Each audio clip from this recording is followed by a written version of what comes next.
GBS रोग देखा जाए तो पूरे देश में फैला हुआ है और महाराष्ट्र की बात करें तो यहाँ पर भी बड़े पैमाने पे इसके मरीज मिल रहे हैं। पुणे की बात करें तो वहाँ पर भी मरीज मिले हैं, नागपुर में मिले हैं और मुंबई में भी 4 मरीज मिले हैं, जिसमें से 2 मरीजों की मौत हो गई है। और इसी बारे में हम डॉक्टर मनीष से बात करेंगे और इनसे जानना चाहेंगे कि कितना खतरनाक है। देखा जाए तो एक लोग कह रहे हैं कि जिसको ये रोग हो रहा है, एक तो देखा जाए तो एक लकवा मार देता है उसे, या तो उसे जो है अलग बीमारी हो जा रही है। डॉक्टर साहब, ये कैसा रोग है और इसका क्या निदान है? जीबीएस जो है उसका फुल फॉर्म जो है वो गुलेन-बारे सिंड्रोम है। ये एक तरह का इम्यूनोलॉजिकल डिसऑर्डर है जिसमें अपने शरीर के जो इम्यूनोलॉजिकल सेल्स रहते हैं वो अपने शरीर की इम्यूनिटी के लिए जो इम्पोर्टेंट रहते हैं वो अपने बॉडी को ही नुकसान पहुंचाना शुरू करते हैं ड्यू टू सम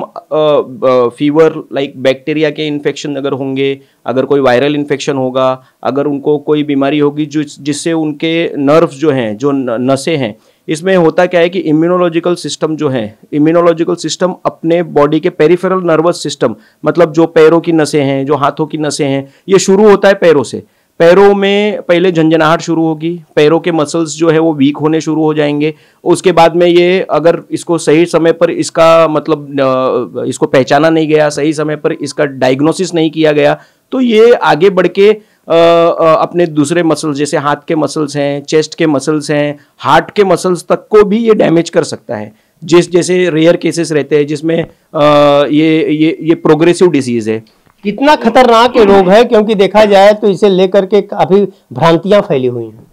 ये डिजीज को अगर सही समय पर डायग्नोसिस किया गया, इसको पहचाना गया, डॉक्टर को दिखाया गया, अगर किसी डॉक्टर ने इसको डायग्नोस कर लिया, ये बीमारी का सबसे ज़्यादा इंपॉर्टेंट चीज़ क्या है कि इसको जितना जल्दी से जल्दी हो सके उतना जल्दी से जल्दी डायग्नोस किया जाए तो इसका ट्रीटमेंट, इसमें पेशेंट को कॉम्प्लिकेशन आने की संभावना बहुत कम रहती है। क्या क्या डैमेज होता है अगर ये रोग हो गया किसी को, तो शरीर के कौन कौन से अंग डैमेज होते हैं? इसमें शुरुआती दौर में ये शुरू होता है पैरों के जो पेरिफेरल नर्वस सिस्टम है, मसल्स के जो नस हैं उसमें, वहाँ से शुरू होता है और ये प्रोग्रेस करते करते करते आपके हाथों की नसों में, और जो इंटरकॉस्टल मसल्स रहते हैं जो अपने श्वास लेने के लिए जो मसल्स काम आते हैं, अगर वहाँ पर ये पहुँच गया तो श्वास लेने में दिक्कत होगा। ये प्रोग्रेसिव है, ऐसे अभी शुरू होगा पैर से, फिर हाथ में जाएगा, फिर चेस्ट मसल्स में जा सकता है, फिर यह हार्ट के मसल्स को डैमेज कर सकता है, जो सबसे डेंजरस कंडीशन है जिसमें पेशेंट की मृत्यु भी हो सकती है। लेकिन अगर ये स्टार्टिंग के स्टेजेस में, शुरुआती दौर में अगर इसको डायग्नोस किया गया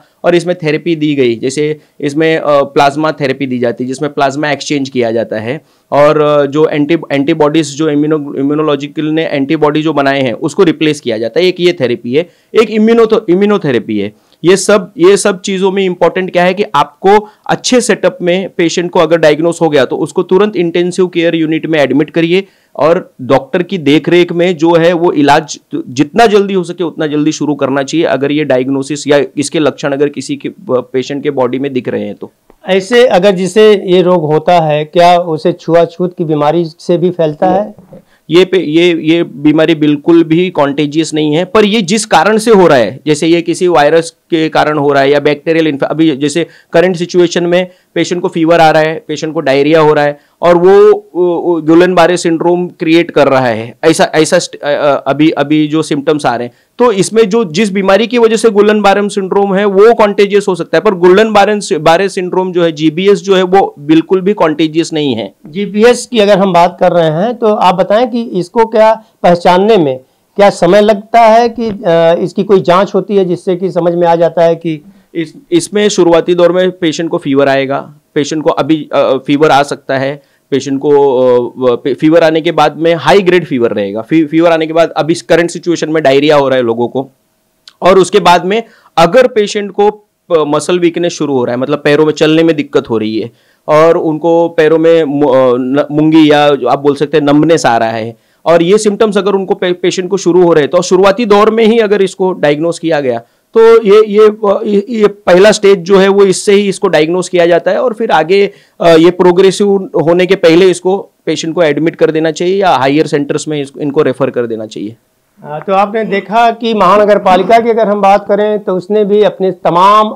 हॉस्पिटलों में जो है इस रोग से निपटने के लिए डॉक्टरों की तैनाती की है। वहीं दूसरी तरफ यह भी महानगर पालिका ने जारी किया है एक बयान कि सड़कों पे जो खुला सामान है उसे लोग न खाएं और घर का चीज़ ज़्यादा खाएं। गटर और नाले के बगल में जो भी दुकानें लगाते हैं उनके खिलाफ महानगर पालिका एक्शन भी कर रही है। ऑन टीवी न्यूज़ के लिए कैमरामैन बाला के साथ हरीश तिवारी।